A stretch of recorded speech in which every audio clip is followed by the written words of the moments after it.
Il y a de la joie d'être ensemble, il y a de la joie quand, le fait que tu penses à moi, c'est tellement incroyable. Ma fille Colline s'est fait opérer de la jambe il y a 3-4 jours en arrière. Et plein de petits messages, ça réjouit son cœur. Mais des moments quand les gens ne pensent pas à nous, c'est pas qu'il y a de l'orgueil, c'est pas qu'on veut qu'on nous applaudisse, ces choses-là. Mais des moments, ça vient nous picoter. Parce que voilà, tout le monde aime être aimé, apprécié et encouragé par chacun. Et des moments, il y a cette notion de on peut être oublié.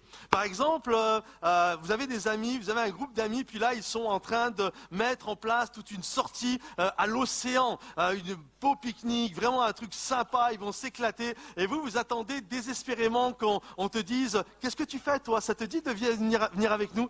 Et là, t'attends, et personne ne te le dit. Et tu vois tes amis, il y en a, vous l'avez vécu, hein, on voit de... Et là, tu souffres, quoi. On n'a pas pensé à moi. C'est pas que l'océan, on peut prendre sa voiture puis y aller tout seul. C'est pas juste l'océan. C'est le fait on est ensemble, on a pensé à moi. Ça, c'est quelque chose de tellement enrichissant, tellement encourageant. Ça peut être l'histoire d'une maman, d'un papa qui attend désespérément que son fils ou sa fille l'appelle. Mais le téléphone ne sonne jamais. Ça toque jamais à la porte. Et des moments, c'est comme ça, c'est compliqué. Et puis des moments, on est là, on a besoin d'encouragement, et puis on attend qu'un ami nous appelle, et là, waouh, chouette, génial. Le téléphone sonne, on voit sur l'écran du téléphone le nom de notre ami, on est tout content, on décroche, et allô, et puis là, la première chose qu'il vous dit, en fait, j'ai un service à te demander. On n'aime pas ça, hein. On a tellement envie, on aime rendre des services, mais nous aimons vraiment pouvoir... connecter, être ensemble, qu'on pense à nous. Et des moments, cette pensée, qu'on arrive à excuser, même si parfois c'est difficile, avec des êtres humains, parce que ce sont des êtres humains, donc on se dit des hommes, ce sont des hommes, et que parfois ils oublient, puis voilà. Mais des moments, cette pensée vient aussi lorsqu'on peut penser à Dieu. Seigneur, tu m'as oublié là. Il y avait des choses dans ma vie, j'avais eu des promesses. Je me souviens quand j'ai donné ma vie à Jésus, un jour quelqu'un est venu me voir, puis il y a eu des prophéties concernant ma vie, il y a eu des promesses concernant ma vie, que ce soit mon appel, que ce soit mon avenir sentimental, professionnel, et au niveau de ma santé. J'ai eu des promesses, j'ai eu des prophéties, et puis le temps passe et tu as comme l'impression que Dieu t'a oublié.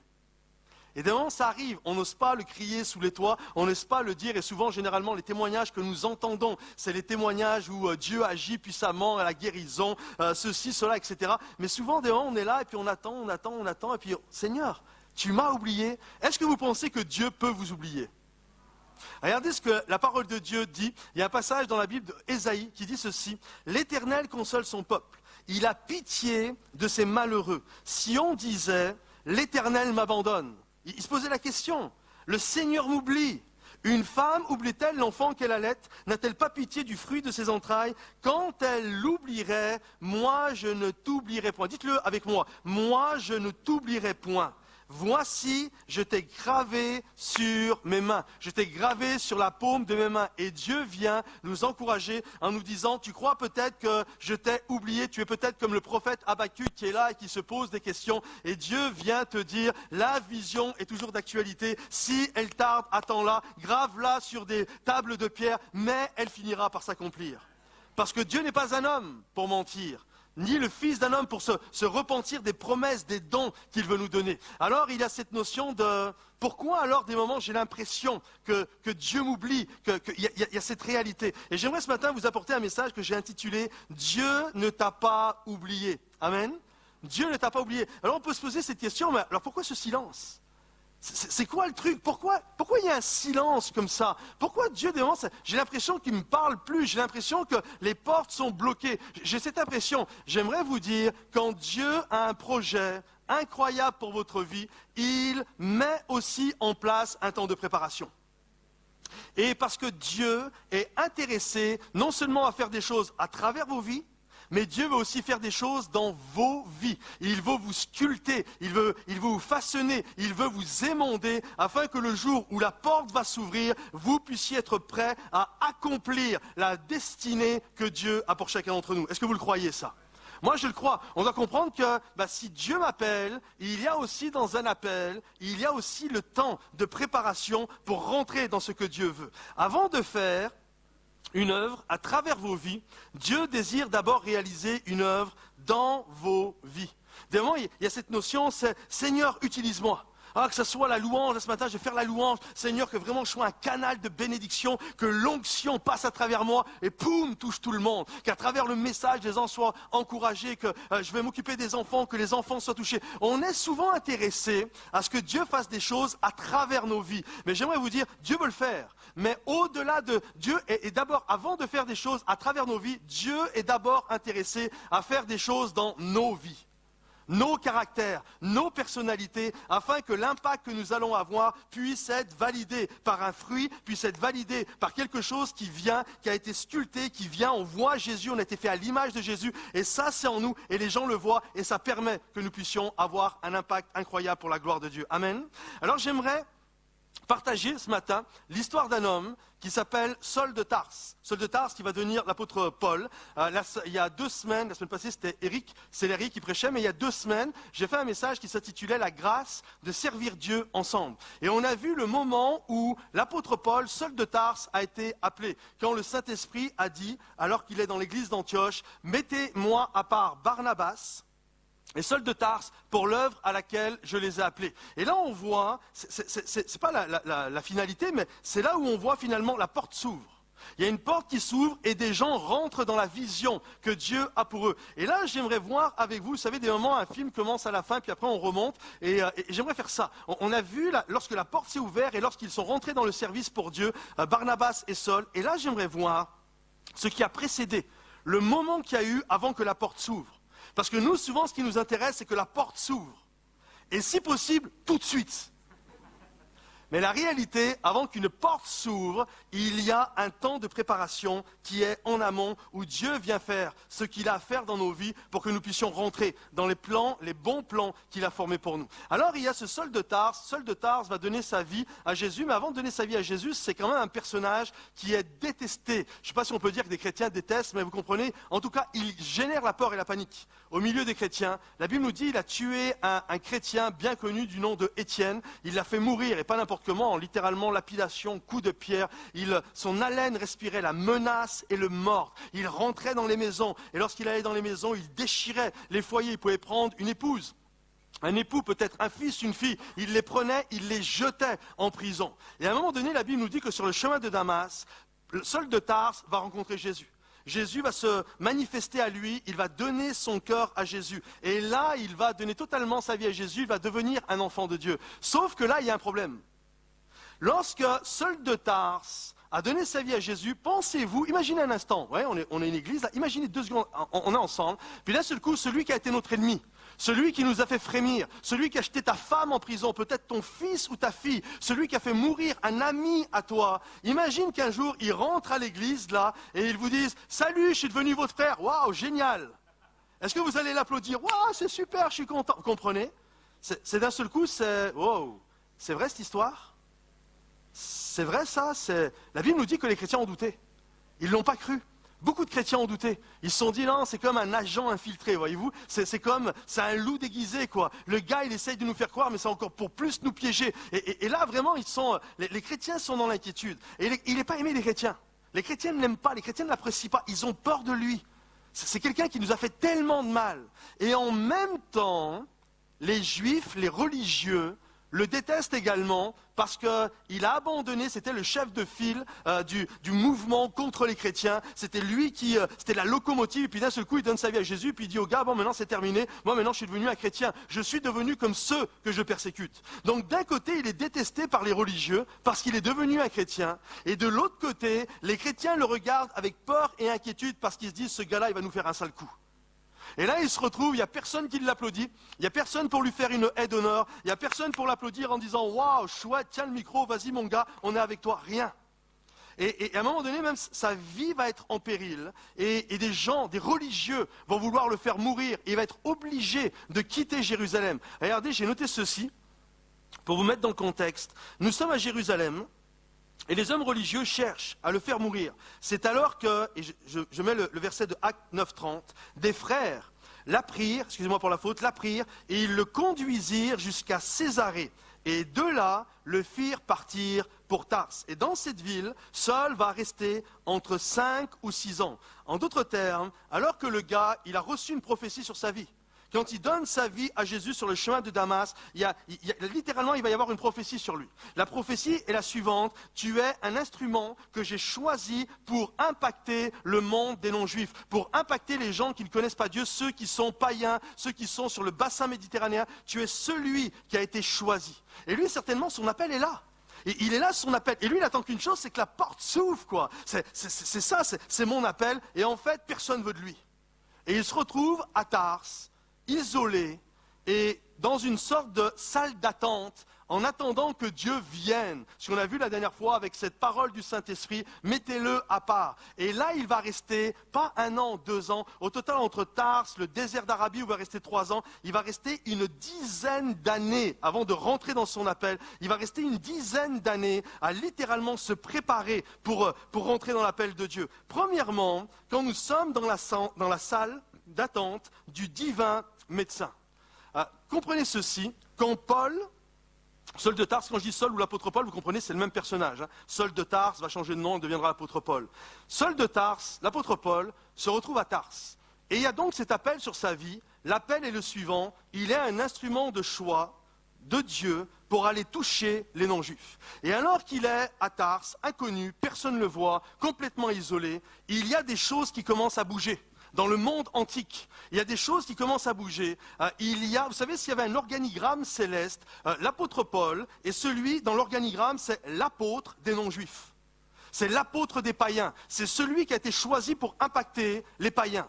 Et dans le même organigramme, à côté, il y a l'apôtre Pierre. L'apôtre, la Bible le présente comme ça, l'apôtre des juifs. Celui qui a été choisi pour impacter le monde juif. Et alors que l'apôtre des non-juifs, l'apôtre Paul, se retrouve à Tars, isolé. D'un seul coup, il apprend qu'il se passe des choses. Pierre, l'apôtre des Juifs, Pierre, va sortir de sa description de tâche. Il va aller chez un homme qui s'appelle Corneille, un Romain. Et la Bible nous dit qu'il va lui apporter le message de l'Évangile. Corneille va donner sa vie à Jésus. La Bible dit que même il va prier. Toute la famille va être baptisée du Saint-Esprit. Il va y avoir une action de Dieu incroyable. Mettez-vous un instant à la place de Paul. Pop, pop, pop, temps mort. Oh, tu fais quoi là, Pierre?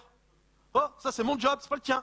Toi, c'est apôtre des Juifs, moi c'est apôtre des non-Juifs. Là, tu es en train de marcher sur mes plates-bandes. C'est pas comme ça qu'on fait. Comprenez-vous? Et Paul se retrouve seul, et on peut se poser la question, mais comment il réagit quand il entend ça? Il sait, c'est son appel à lui.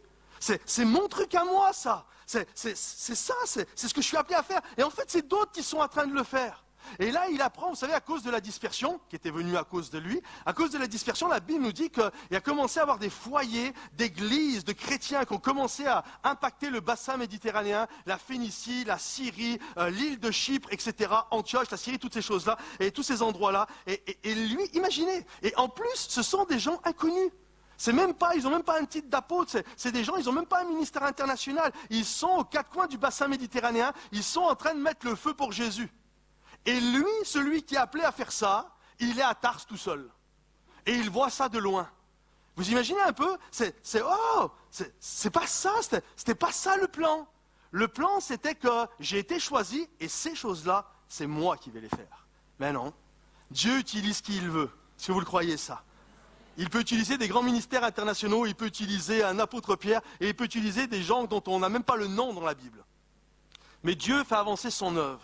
Et la question qu'on peut se poser, mais quelle va être l'attitude de Paul par rapport à ça? Comment Paul va-t-il agir? Quelle personnalité il va développer? On doit comprendre ceci, c'est que lorsque Dieu vous prépare un ministère efficace, il inclut une période d'attente. Et on peut se poser la question, dans quel état était l'apôtre Paul? Est-ce qu'il était ronchon, pas content? Ouais, c'est pas juste ça. C'était à moi de le faire, ils m'ont piqué le truc. Comment l'apôtre Paul était? Est-ce que vous pensez qu'il était comme ça? Comment était l'apôtre Paul? Et vous, quand ça bouge autour de vous, quand ça bouge, quelle attitude vous avez? Comment ça se passe à l'intérieur de vous? Est-ce que ça vient vous rendre insécure, dans l'insécurité, ou finalement vous dites, c'est l'œuvre de Dieu, puis de toute façon, ma vie est dans les mains de Dieu, je n'ai pas d'insécurité, et quand Dieu va ouvrir la porte, voilà, je serai là.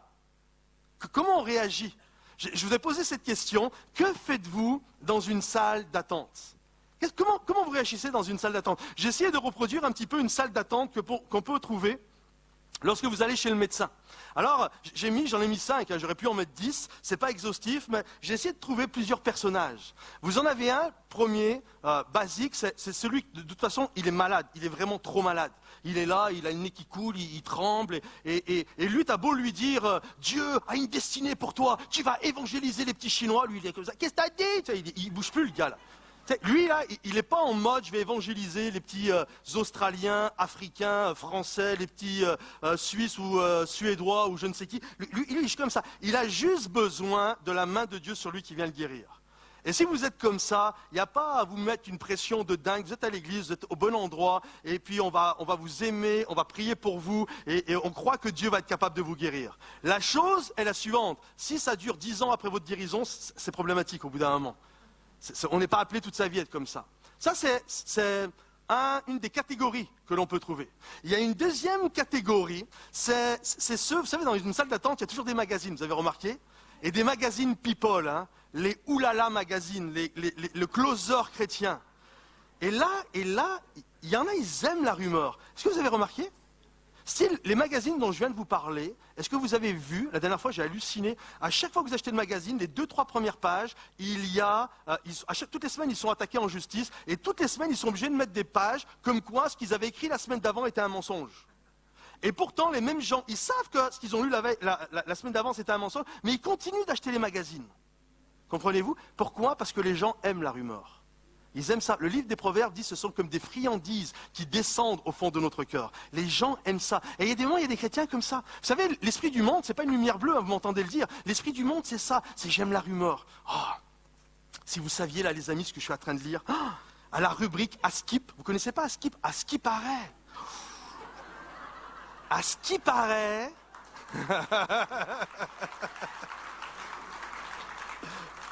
À ce qui paraît, la petite nouvelle, là, Véronique, elle drague le mari de Simone. Et le pasteur, t'as pas su le pasteur? Il a fait augmenter son salaire par 2. Et vous comprenez? Et les gens sont là et ils se nourrissent de ça. Est-ce que vous pensez que ceux qui sont comme ça vont rester dans leur salle d'attente, ils vont sortir dans la salle d'attente d'ici une journée? Ou est-ce que vous pensez qu'avec Dieu, ils vont rester très longtemps dans leur salle d'attente?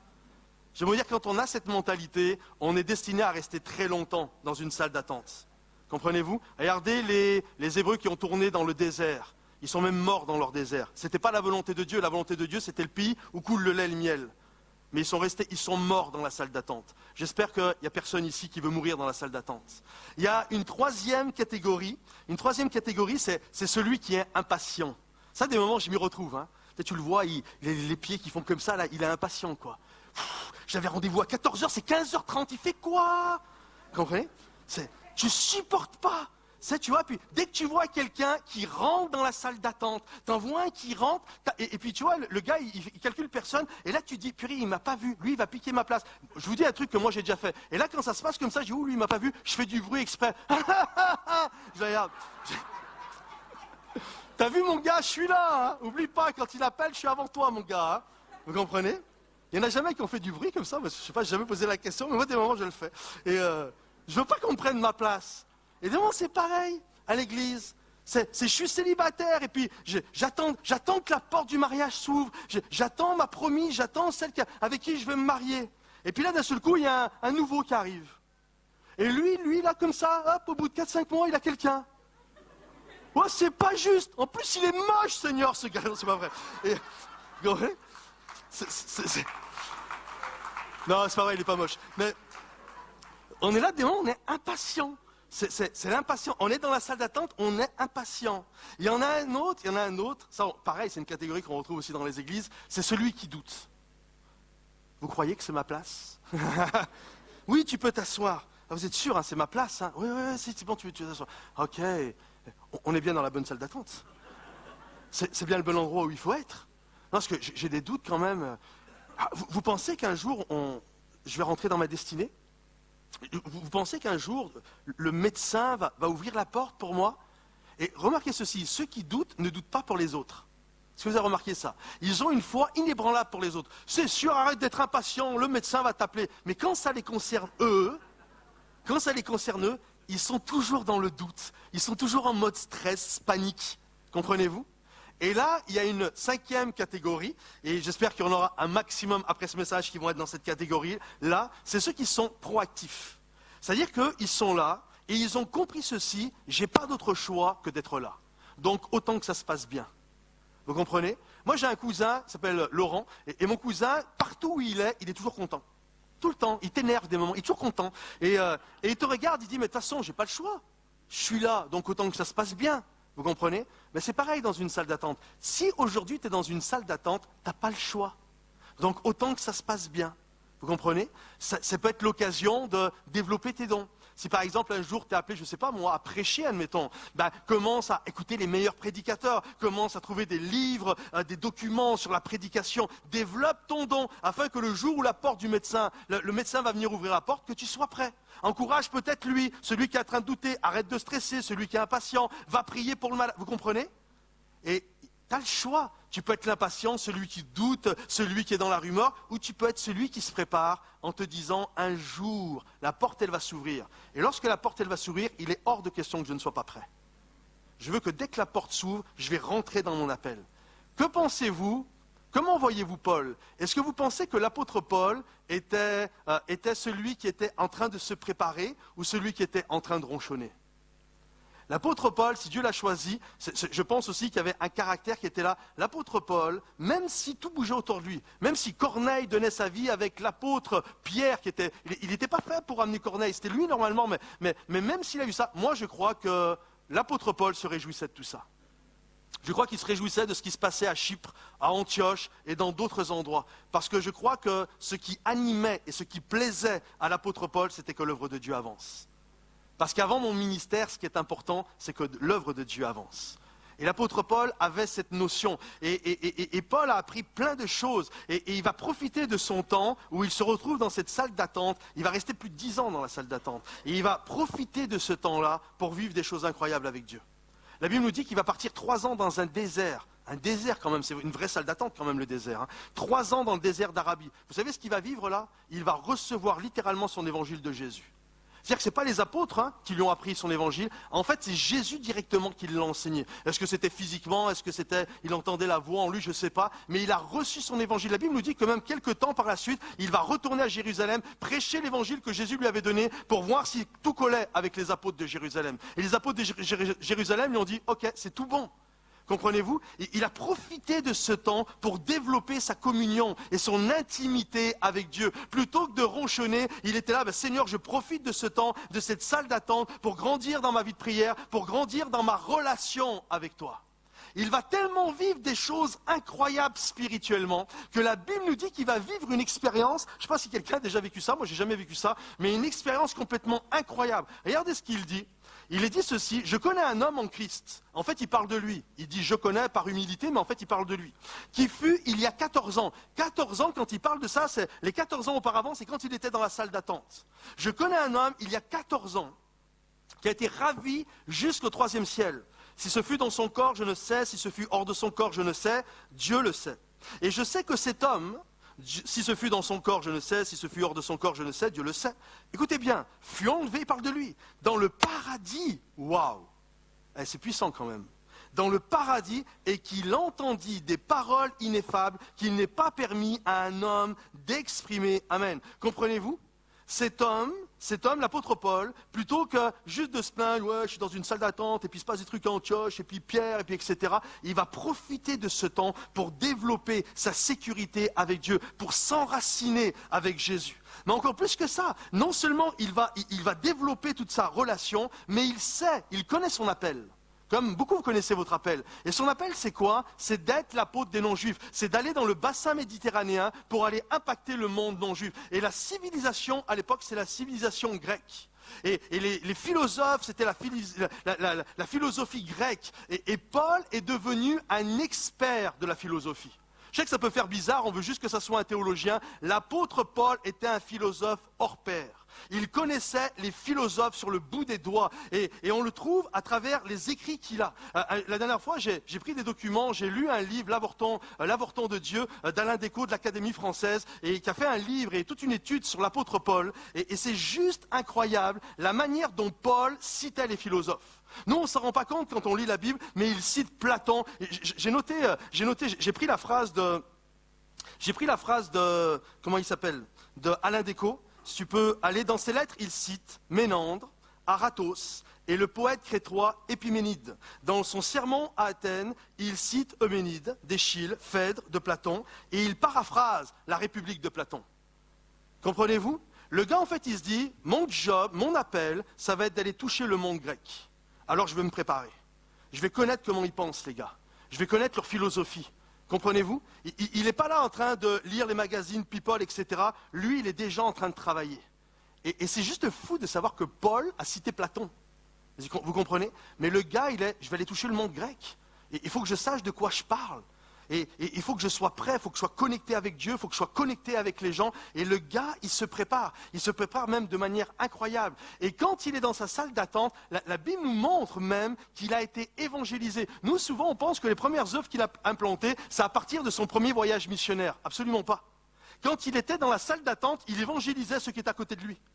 Vous comprenez? C'est un peu comme le gars qui est là, il va prier pour le malade, là, littéralement, il évangélise. Si tu peux revenir, j'avais sauté des diapos, si tu peux revenir en avant de 2 diapos en avant, il dit ceci, j'allais ensuite, ça c'est avant son premier voyage missionnaire, c'est quand il reprend sa biographie, vous trouvez ça dans Galates. J'allais ensuite dans les contrées de la Syrie et de la Cilicie. Et quelque temps par la suite, Acte 15-21 nous dit, donc il, c'est lui, Luc, etc. Ils les chargèrent d'une lettre ainsi conçue, les apôtres, les anciens et les frères aux frères d'entre les païens qui sont à Antioche. Il y a plusieurs Antioches, là c'est une ville où il avait été, avant son premier voyage missionnaire en Syrie, et en Cilicie, salut. Comprenez-vous? Alors que l'apôtre Paul est dans sa salle d'attente, il se prépare. Il connecte avec Dieu. Il commence à évangéliser ceux qui sont autour de lui. C'est pas grave si la porte elle s'est pas encore ouverte. C'est pas grave si je suis pas sur la scène. C'est pas grave si on m'applaudit pas. Moi, je suis déjà en train de faire le job. Je suis déjà en train de gagner des âmes. Je suis déjà en train de réfléchir, de travailler pour connecter avec ma génération dans le monde dans lequel je vis. Comprenez-vous? Il s'est préparé. J'espère que vous êtes avec moi, mais nous désirons ressembler à l'apôtre Paul. Est-ce qu'il y en a qui désirent être comme ça? Je veux pas être celui dans la salle d'attente qui va juste ronchonner, qui va juste être impatient, qui va passer son temps à douter. Mais je comprends que quand Dieu me prépare à un ministère d'impact, à un appel d'impact, il incorpore tout le temps une période de préparation. On est dans la ville de Bordeaux, dans la région bordelaise, il y a des bons vins qui sont connus dans le monde entier. Pensez-vous qu'un vin exceptionnel, ça se passe en 10 secondes? Entre trouver la terre, la bonne terre, planter les bons sarments, les bons cèpes, etc. Et qu'ensuite on trouve le bon équilibre et puis qu'on attende que le cèpe arrive à maturité. Et puis l'année exceptionnelle du bon dosage entre le soleil, la température, la pluie. Puis ensuite il vient le temps de la cueillette. Et puis on fait vieillir ça les 2 premières années dans des tonneaux en chêne, des chênes qu'on n'a pas coupés alors qu'ils avaient juste 6 mois pour faire des beaux tonneaux. C'est des chênes qui ont des dizaines et des dizaines d'années. Il a fallu des dizaines et des dizaines d'années encore, et on met ça, et ça vieillit pendant 2 ans, ensuite on met ça dans des bouteilles, et ensuite on laisse vieillir ça encore 10 ans, 15 ans, 20 ans, 30 ans, comprenez-vous? Pour boire un vin exceptionnel, ça prend une préparation exceptionnelle. De la même manière, quand Dieu veut faire des choses exceptionnelles dans ta vie, il incorpore une période d'attente. Alors certains, vous êtes en train de dire, bah alors plus de temps que j'attends, mon appel il va être balèze, il va être grand l'appel. Mais vous comprenez, il y a cette notion de Dieu. Croyez pas que l'apôtre Paul, Dieu l'a appelé, voici la prophétie, allez vas-y, je t'ouvre la porte. Ouais, super, j'y vais. Non, c'est pas ça. Ça se passe pas comme ça. Il s'est préparé et Dieu l'a préparé. C'est pas juste Dieu. J'insiste là-dessus. C'est pas juste Dieu qui l'a préparé. Lui-même s'est préparé à rentrer dans l'appel qu'il avait. Il a été sérieux. Ok, Seigneur, je ne veux pas me plaindre, je suis dans une salle d'attente, mais je crois que c'est le bon moment, parce qu'une fois que je vais avoir la tête dans le guidon, je ne pourrai plus le faire. Mais là, c'est le bon moment pour que je puisse développer et que je puisse avoir un impact pour la gloire de ton nom. Amen. Et à un moment donné, il va arriver, et c'est mon deuxième point, l'heure de Dieu. C'est bon quand Dieu ouvre la porte. Est-ce que vous le croyez, ça? Regarde ton voisin, dis-lui, c'est tellement bon quand Dieu ouvre la porte. Dis-lui, c'est tellement bon. C'est tellement bon quand Dieu ouvre la porte. Est-ce que vous avez remarqué que quand Dieu ouvre une porte, ou quand le médecin, je ne parle même pas de Dieu, quand le médecin, quand tu es dans ta salle d'attente, tu es comme ça fait 2 heures, tu pètes un plomb, t'en as marre. Ça fait 2 heures que tu es là, mais qu'est-ce qu'il fait, Et d'un seul coup, la porte s'ouvre et le docteur t'appelle, Monsieur Martorano. D'un seul coup, tu te lèves, oh, je suis là. C'est comme si tu as tout oublié. Vous n'avez pas remarqué? C'est un truc de fou. Tu étais en mode comme ça, le médecin y arrive, il donne ton nom et tu es relax. Ça a une capacité à te soulager. C'est comme si tu avais oublié avant l'attente. Comprenez-vous? Mais je pense que c'est pareil avec Dieu. Devant, on est là, on se prépare. Et quand Dieu nous appelle, c'est comme si on oublie le reste. C'est bon, on y va. On va y aller. On va avancer avec notre Dieu. Donc j'aimerais finir avec cette notion de l'or de Dieu. Quand l'église d'Antioche a démarré, ils ont envoyé un homme qui s'appelle Barnabas. Et Barnabas a vu l'œuvre de Dieu qui s'est passée. Et Barnabas, c'est vraiment un pasteur, c'est un fils de l'encouragement, de l'exhortation, vraiment un gars juste incroyable. Mais il voit que c'est une jeune église. Et là, en tant que jeune église, ils se disent, ces gars-là, ils ont besoin d'un enseignant. Ils ont besoin de quelqu'un vraiment qui les enseigne dans les profondeurs de la parole de Dieu. Alors il a une idée. Il va aller chercher à Tars, Saul. Regardez ce que la Bible dit. Et le bruit, c'est le réveil de l'église d'Antioche. Et le bruit en vint aux oreilles de l'assemblée qui était à Jérusalem. Et ils envoyèrent Barnabas pour passer jusqu'à Antioche, lequel, y étant arrivé, ayant vu la grâce de Dieu, se réjouit. Et il les exhortait tous à demeurer attachés au Seigneur de tout leur cœur. Il était un homme de bien et plein de l'Esprit Saint et de foi. Et une grande foule fut ajoutée au Seigneur. Donc plein de nouveaux étaient là. Et il s'en alla à Tars pour chercher Saul. Et l'ayant trouvé, il le mena à Antioche. Amen. En fait, il y a un réveil incroyable qui prend place. Et Barnabas, avec tout le corps qu'il a et tout ce qu'il est capable de faire, il sait qu'on a besoin, on est complémentaires les uns des autres. Je n'ai pas tous les dons. Et il sait qu'il a besoin d'un gars comme Saul de Tars. Un gars qui est versé dans les Écritures, un gars qui va pouvoir leur expliquer la doctrine et toutes ces choses-là, et il va aller le chercher. Et vous savez, le mot chercher, je l'ai noté, le mot chercher ici, c'est vraiment en grec, c'est vraiment un mot très fort. Le mot rechercher en grec sous-entend de faire de sérieuses recherches. C'est une vraie investigation impliquant une notion de difficulté. En fait, à travers Barnabas, Dieu à travers Barnabas, Dieu est dans Barnabas, il va chercher, alors que plus personne pense à lui. Le gars, il est aux oubliettes, là. C'est pas, personne pense que c'est le futur ministère international. Le gars, il est aux oubliettes, il est dans une salle d'attente. Il vit des trucs avec Dieu, mais c'est dans un désert, il évangélise des gens, mais personne n'en entend parler, et personne ne pense à lui. Mais Barnabas, et ça c'est la pensée de Dieu, c'est ce gars-là. Et là, il va le chercher. Et quand il arrive, Tars, c'est une ville de 200 000 habitants, hein, et c'est juste Saul de Tars, il n'a pas l'adresse, c'est Saul de Tars, c'est tout. Et là, il faut retrouver le gars. Et il va le chercher. Ça va être compliqué, mais il ne va pas lâcher l'affaire. Moi, je crois que quand Dieu veut nous ouvrir la porte, même s'il ne nous voit pas du premier coup, il va nous chercher. Et vraiment, il va y aller de tout son corps pour nous trouver. Et là, il l'a trouvé. Il a retrouvé Saul de Tars. Et la Bible nous dit, il l'a pris et il l'a amené avec lui à Antioche. Moi, la chose aussi qui m'interpelle quand je lis ça, c'est que Saul de Tars n'a pas eu besoin d'envoyer son CV. Est-ce que vous avez remarqué? Lui, son job, c'était, je me prépare. Et à un moment donné, je vais tellement être prêt qu'on ne pourra plus m'oublier. Je vais tellement être, comprenez? Et le moment où il a été prêt, il n'a pas eu besoin d'envoyer un CV. Hein. Dieu a allumé le cœur de Barnabas. Et Barnabas a été le chercher. Et lorsqu'il l'a trouvé, la Bible nous dit, il l'a pris avec lui, il l'a ramené à Antioche. Et là, à Antioche, ils ont commencé à servir le Seigneur ensemble. Ne cherchez pas, j'ai demandé au pianiste si tu peux revenir s'il te plaît, ne cherchez pas à ouvrir la porte. C'est Dieu qui ouvre et qui ferme les portes. Est-ce que vous le croyez? Dieu est capable, alors que c'est la plaine, alors que c'est le ciel ouvert, Dieu est capable de te mettre une porte là où il n'y avait pas de porte. Et Dieu est capable de t'ouvrir, littéralement, de te faire une ouverture dans un mur épais. Comprenez-vous? C'est lui qui ferme, c'est lui qui ouvre. Et là, Barnabas y va, et Dieu va chercher Saul de Tars. Et ils arrivent ensemble à Antioche, et ils commencent à servir Dieu. Parce que moi, je crois que Dieu n'est jamais en retard. Est-ce que vous le croyez ça? Dites-le avec moi, Dieu n'est jamais en retard. Si tu peux mettre la diapo, Dieu à l'heure juste. Nous, on ne l'a pas.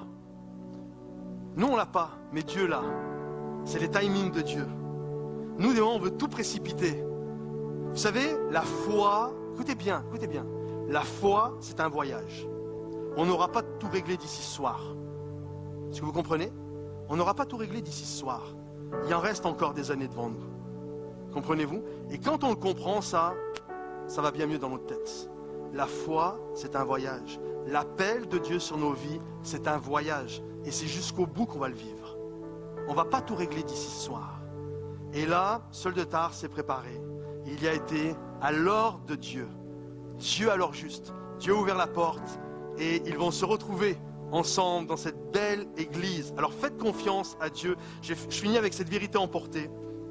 Dieu ne vous a pas oublié. Soyez patients. Le divin médecin finira par ouvrir la porte de la salle d'attente. Chaque chose en son temps. Et tous ceux qui le croient disent Amen. Amen. Vous pouvez applaudir si vous l'applaudiez.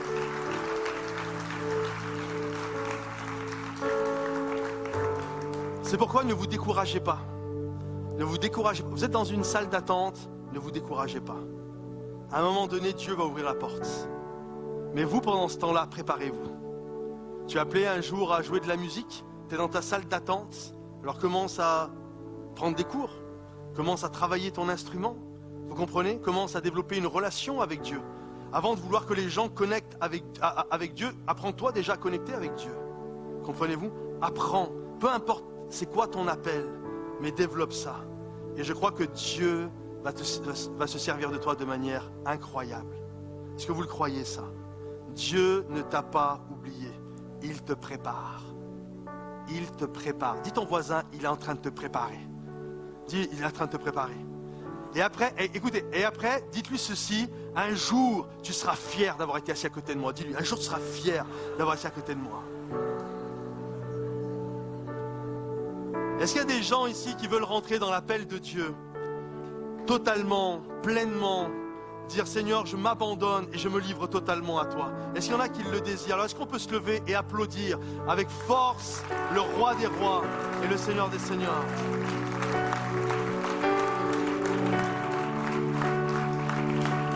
Alléluia. Est-ce que là où on est, on peut élever nos mains, nos cœurs, nos âmes devant le roi des rois? Les musiciens vont tous revenir, mais juste là où tu es, commence à lever tes mains, lever ton cœur, ton âme devant le Seigneur. Et juste lui dire, Seigneur, je m'abandonne aujourd'hui, je m'abandonne à toi, Seigneur. Je te donne et je me livre totalement à toi. Même si des moments je ne comprends pas le chemin, même si parfois j'ai l'impression que mon chemin ressemble plus à un zigzag qu'à une ligne droite. Je comprends, Seigneur mon Dieu, que tu m'amèneras toujours à bon port. Je comprends que tu as des projets de paix pour moi. Tu as un avenir et tu as de l'espérance. Tes bontés se renouvellent chaque matin. Et même si parfois je suis dans le brouillard, même si parfois je ne vois pas clair, je sais, c'est une parole que tu m'as donnée, c'est une parole que tu nous as laissée. Tu ne nous abandonneras jamais. Tu seras avec nous jusqu'à la fin du monde. Et aujourd'hui, je me livre totalement à toi. Je te donne ma vie, je te donne mon corps, Seigneur, et je rentre et je saisis la vie et la destinée que tu as pour moi, et que tous ceux qui le croient disent Amen et applaudissent et acclament le roi des rois. Alléluia. J'aimerais juste qu'on finisse avec ce chant qui dit je m'abandonne, et qu'on puisse le chanter comme une déclaration de foi, comme une déclaration